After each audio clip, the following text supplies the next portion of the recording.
It is the sound that makes fugitives all over Northeast Ohio just a little bit nervous. It is time for this week's edition of Cuyahoga's Most Wanted. Every week we work with the partners at Crime Stoppers of Cuyahoga County as well as the Cuyahoga County Sheriff's Department, namely Detective Red Dyer. How are you today, Detective? Excellent, Dan. How about yourself? We've got a new batch of fugitives that we need off our street and into a courtroom. That's why we have this partnership going. Red, why does the Cuyahoga County Sheriff's Department and Crime Stoppers of Cuyahoga County, what do you guys get out of this? Well, Dan, we recognize the value of the eyes and ears of our community. This opens up an opportunity for us to build community trust with people, to have this outreach, to get justice for these victims. And it also lets people remain completely anonymous and opens up the potential for a reward, which we'll get into a little later.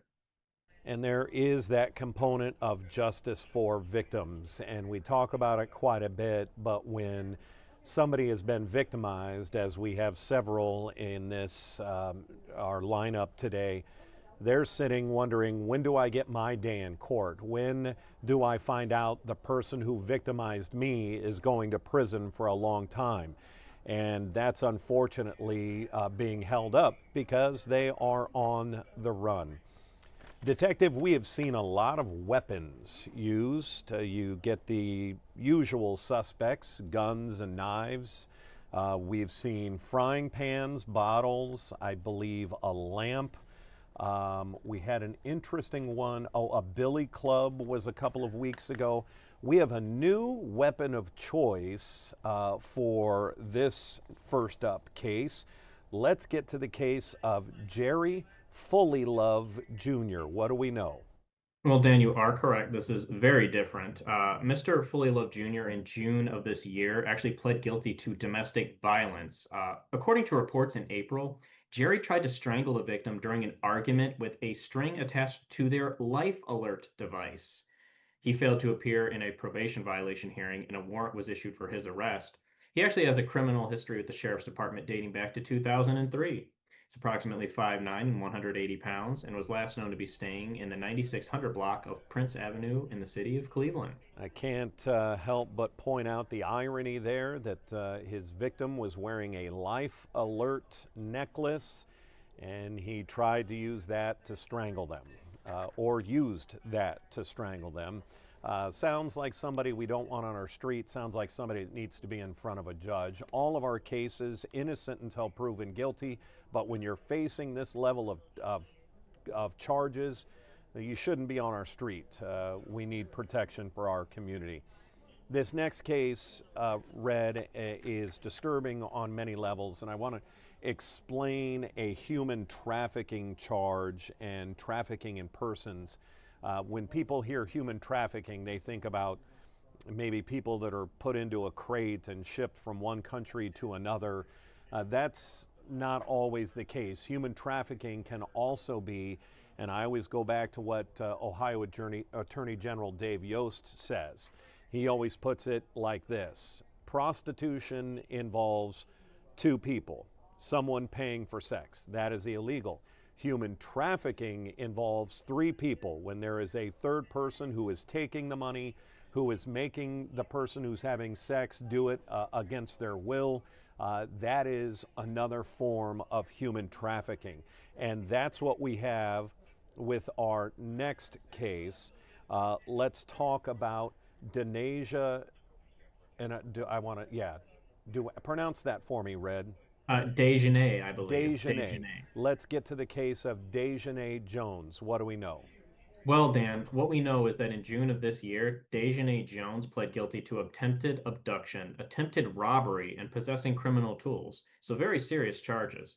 According to reports in that case, in August of 2024, the police were called to a motel with a victim stating that they had been lured under false pretenses. Reports also indicate that the victim was forced to stay in a hotel room, take nude pictures, and engage in prostitution with four different men for payment over 3 days. Dejane was sent to be sentenced in this case this September. However, she failed to appear and a warrant was issued for her arrest. She's approximately 5'6" and 194 pounds. She can be identified by a $ tattoo below her right eye. She was last known to be staying in the 3600 block of East 103rd Street in the city of Cleveland. I mean, that is case in point of a victim who thought they were going to get justice, thought that Jones would be sentenced perhaps to a lengthy prison term, and it just did not happen. Red, we're going to take a quick break and get to our third and final case in just 60 seconds.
And we are back for our third and final fugitive of the week on Cuyahoga's Most Wanted. Again, innocent until proven guilty, but why should they be on the street when they're facing serious charges and should be in front of a judge?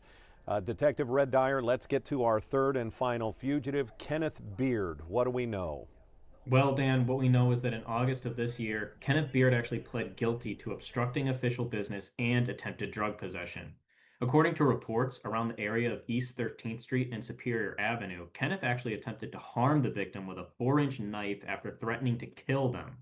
A security officer actually had to detain him at gunpoint. The situation was so dangerous that when police arrived, Kenneth refused to comply or drop the knife. He ultimately had to be tased and taken into custody. He was found to be in possession of homemade pipes containing suspected crack cocaine residue. He failed to appear for his sentencing in September, and a warrant was issued for his arrest. He's approximately 5'5" and 147 pounds and was last known to be staying in the 1800 block of Superior Avenue in the city of Cleveland. Threatening someone downtown with a knife, not the greatest proposition in the world. Thank goodness for that security guard who was able to intervene. Detective, let's talk about people who say, I just don't want to get involved. I know where Dejane Jones is and Dejane Jones is. I know where she is, but boy, I don't want my name to end up in some court record on some piece of paper where she's going to find out it's me that made the call. Why should people not worry about that, and why is that? Why Crime Stoppers of Cuyahoga County works so well? Well, Dan, as we discuss every week, we don't take down your phone number. We don't record the phone calls or have caller ID. In fact, all contact you have through us is going to be made through an anonymous tip number that we provide to you, so your information is never exchanged. And I think that's such an important piece of this. People are worried, about ever being found out. Crime Stoppers does this in a way to make sure that your identity is protected. And it is that number 216-252-7463 that you can call in and leave a tip. And that's all they need. Some talented men and women in law enforcement all over Northeast Ohio need that one little tip. I know the bar that person hangs out in. I know the grandparent that person shows up to about once a week, maybe on a Sunday. That's all they need to go on. Detective, when people call in, when they take an active role in cleaning up our community, that means they're eligible for up to a $5,000 reward. And what do you like to remind people? That crime doesn't pay, but Crime Stoppers does. Absolutely, up to $5,000. And folks, this is how well this program works, whether directly or indirectly, of being featured on Channel 19 and on Crime Stoppers of Cuyahoga County. 75% capture rate. That is incredible. 3/4 of the fugitives that we have featured at some point end up back in custody. That is great news, and that's making a difference, and that's why we partner with Crime Stoppers of Cuyahoga County and people like Detective Red Dyer. Detective, let's go out and get them. It's been a pleasure. All right, take care. That's going to wrap it up this week for Cuyahoga's Most Wanted. I'm Dan DeRose with 19 News. Have a good day.